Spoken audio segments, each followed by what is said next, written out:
Did you know that 100 out of 100 people are suffering with subscriber phobia? So if you hit the subscribe button, you're cured!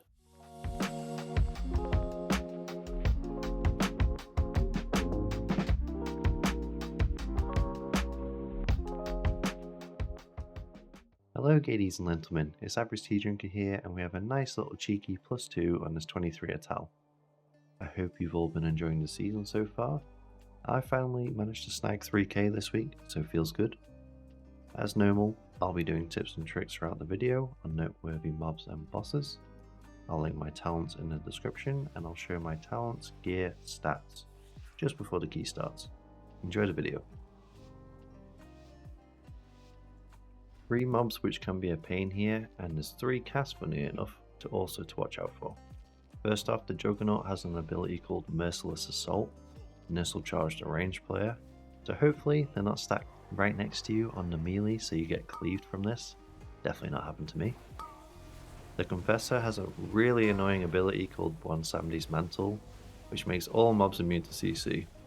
It's a really quick cast and you're going to see my boomer reactions just barely miss the knockup to interrupt it. The Yoga is the priority kick target as he casts Wildfire, which is a heavy hitting ability on party members. And then there's also Fiery Enchant, which makes massive swirly fire pools go all over the floor and under your feet, and everyone keeps taking damage whilst the cast continues. So just try your best to CC and kick the Augurs as much as possible.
So for Bloodsucking Priestess, super easy fight. You can either CC the mobs with Roots or Paralyze, so we could talent into Earth Grab Totem if we needed it. You'll want to grab the Blood Pools just before her cast of Transfusion. This cast is where you'll want to use your defensives and AG, as it does take pretty hard, especially on Tyrannical. Last two things, you can purge the Gilded Claws buff from the boss to help the tank, and then just dodge the gold dripping orbs.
Right, Razan is easily one of the freest fights in the game.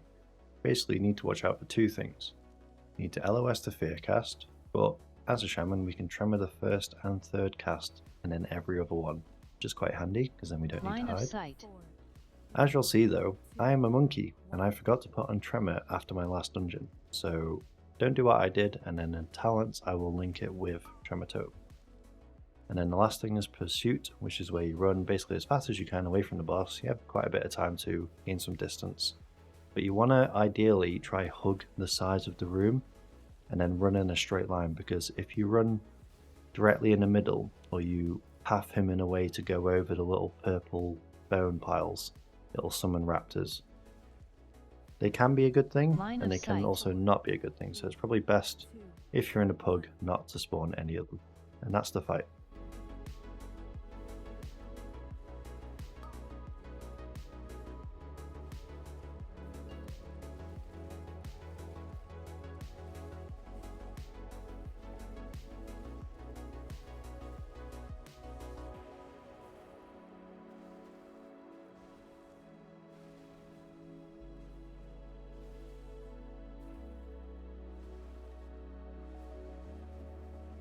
Line of sight.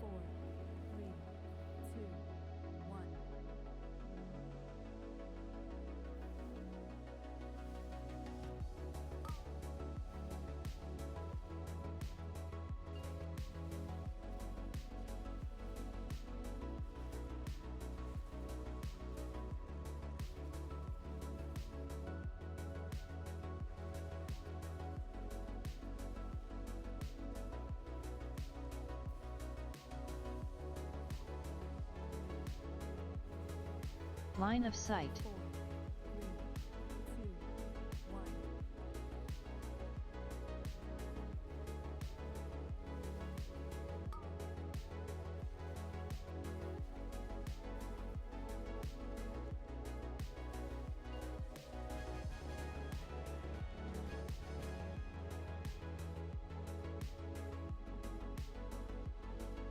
Right, the swords and the sky screamers. These little rat dinos are super annoying, and you don't want to stack with anyone else because it does splash damage. You can use CC to negate the inevitable doom that we will face, but ultimately just pray to RNGesus and hope they don't all curb stomp you into the ground. I'm thinking as the keys get a little bit higher, Stone Skin Totem might be a good idea because it provides 10% physical damage DR. But other than that, it's just full nuking them down. And then the Sky Screamer is just about kicking the Fear cast. That's it. So just full nuke the little dudes, kick the cast, and if in doubt, put the Tremor Totem down if you see that the cast is not going to be kicked.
First time pulling this middle pack, but it's more than likely going to become the normal route because we now need extra count in the dungeon.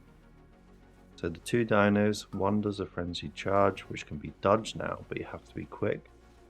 The other one does an ability called Wild Thrash, which does AoE damage to anyone in 100 yards, so you're not getting out of it.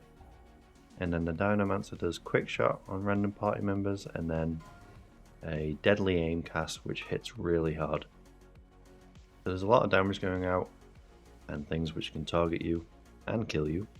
So I try to use a defensive for the Deadly Aim cast if it's on you, and then I would just rotate your AG and Eartheli on the Wild Thrashers.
So there's 3 more mobs to watch out for the rest of the dungeon, which basically concludes all the mobs you need to watch out for.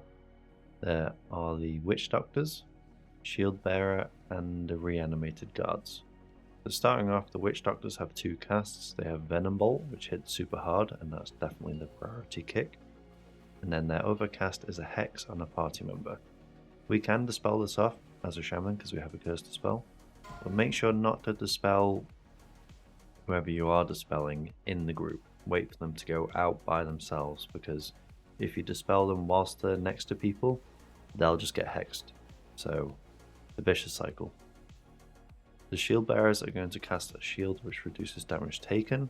Normally, there's 2 of them, and they're going to cast kind of like back to back, so I would suggest saving CC, which is hard CC like stuns, until both of them have cast, because what happens a lot of the time is someone sees the first shield go up, they instantly stun it, and then they run out of CC, and then the second shield instantly goes on, and then you're just doing reduced damage anyway, so just make sure you try to save it for the second cast of the shield.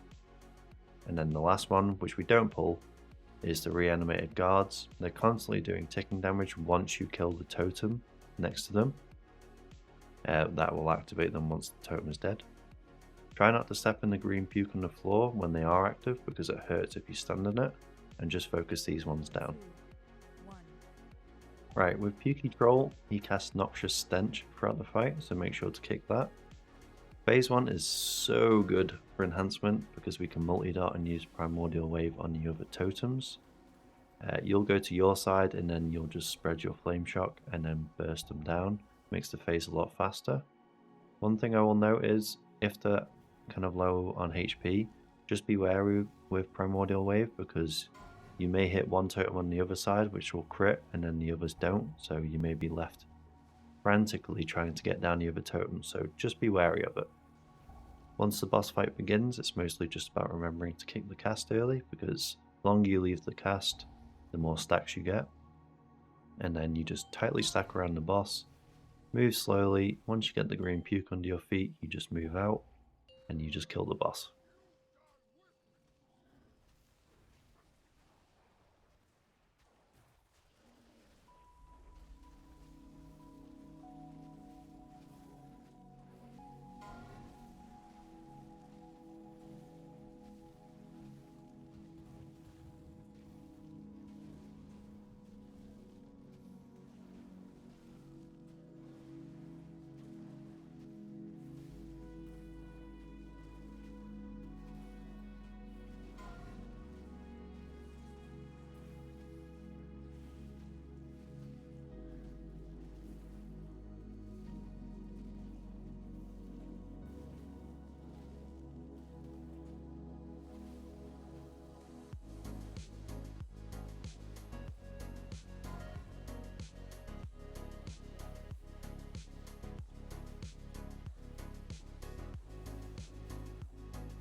With Upright Shelob, the main things are Racking Pain and Soul Rend. Racking Pain has been changed to always target someone now, and it can't be kicked. So I'd try have something defensive available for that if it does cast on you. And then Soul Rend is where you spawn the souls at your feet. This does hit pretty hard, so maybe top yourself if you get low, or rotate AG and Earth Heli on these casts. I used to use a strat with the souls where you went behind the boss and then the tank moved away, but I think most groups and what I've seen tend to stack in the middle, so just make sure they don't reach the boss and nuke them down as soon as possible. Cap Totem, Earthbind and Thundershock are all great tools to help with this. The last thing is to do not touch the spiders. I repeat, do not touch the spiders, as they will kill you, or at least give you a near-death experience you're not going to enjoy.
That do be the end.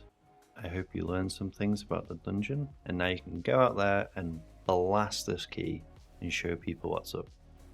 I hope the tips were tipping, and just as a reminder, I do stream on Twitch. Currently I normally stream on a Thursday, Friday morning at GMT time, but I do the odd stream at night here and there. I always post on my Discord when I do go live as well. I really do appreciate you guys watching these videos, liking, anything like that. I'm just really thankful for all the support I've been getting since I made the channel. Have a great day guys, or night, and I shall see you next time.